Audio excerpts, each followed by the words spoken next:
my team, and certainly I'm not going to blame the three substitutes. The Premier League's final clash in August left football fans awestruck. A riveting battle unfolded on the pitch. Newcastle dominated the game against a 10-man Liverpool side, only to witness an astonishing turn of events in the final 10 minutes. In this captivating video, we delve into the thrilling encounter and explore the valuable lessons we can learn from the remarkable, shocking game. Firstly, the referee's error. Should Trent Alexander-Arnold have got a second yellow and been sent off against Newcastle? Were Liverpool lucky not to be down to 9 men? Trent Alexander-Arnold lucky to stay on the pitch?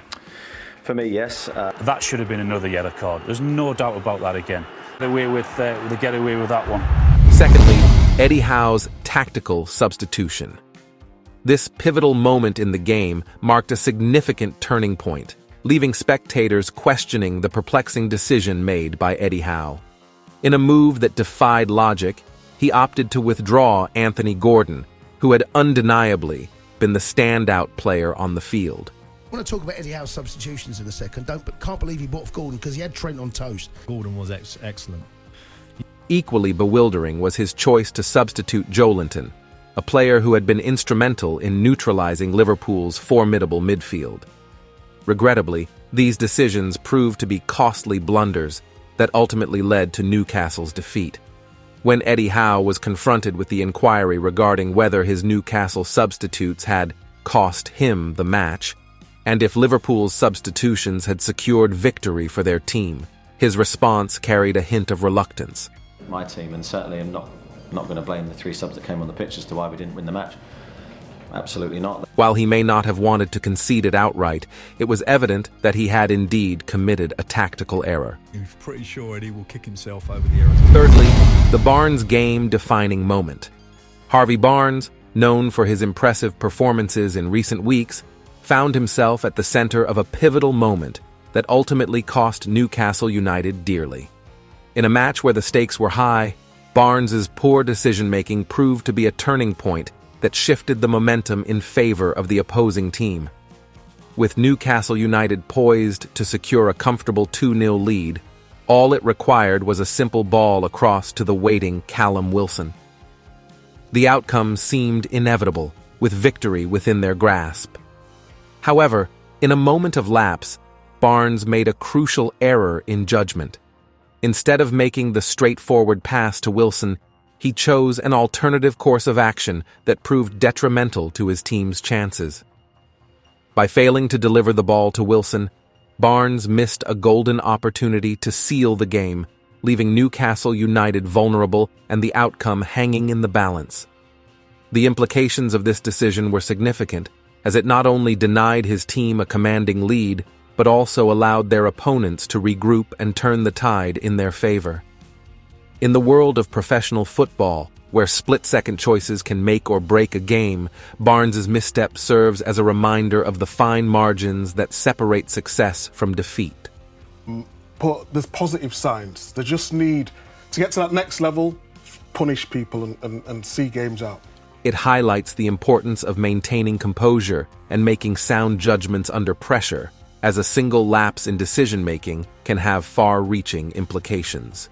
Ultimately, Barnes's costly error serves as a valuable lesson for both himself and his teammates, emphasizing the need for precision and astute decision-making in critical moments. Fourthly, the cracking defense. Apart from the Tripper masterclass, the clash between Newcastle and Liverpool served as a stark reminder that Fabian Schär, the central defender who has experienced a remarkable resurgence under Eddie Howe's managerial reign, may not possess the necessary qualities to compete against a relentless and incisive Liverpool attack.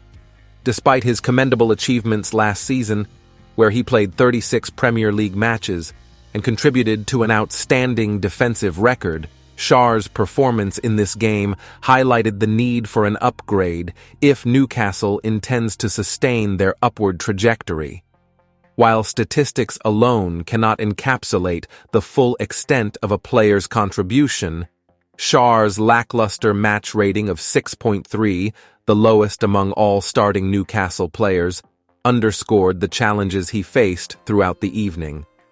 Despite displaying proficiency in ball distribution, completing an impressive 90% of his passes, Schär struggled to assert himself defensively, losing 80% of his duels against the formidable trio of Nunez, Jota, and Sela in the second half.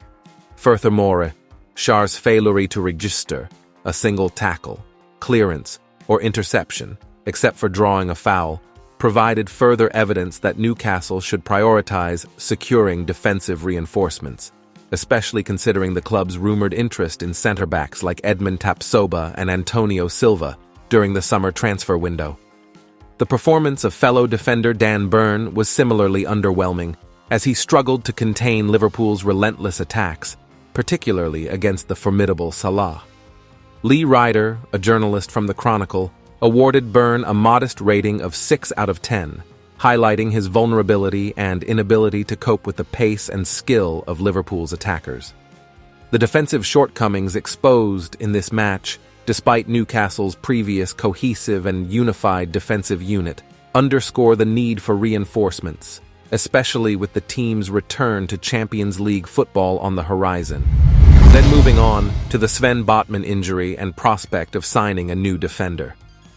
Botman hobbled off in the final stages of the defeat to Liverpool, with Howe confirming afterwards the centre-half had suffered an ankle injury.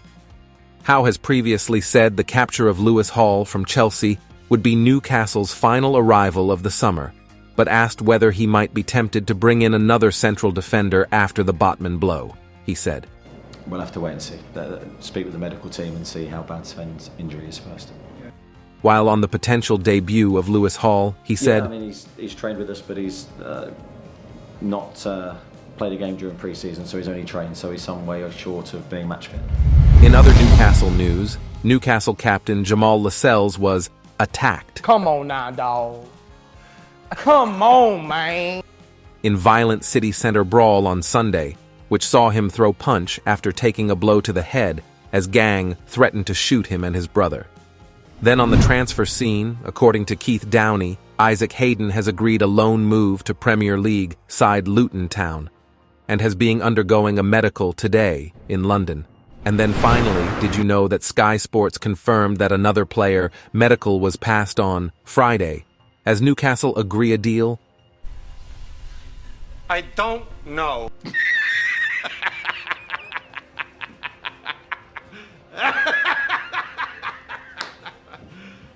You serious? Click the video on your screen now to find out.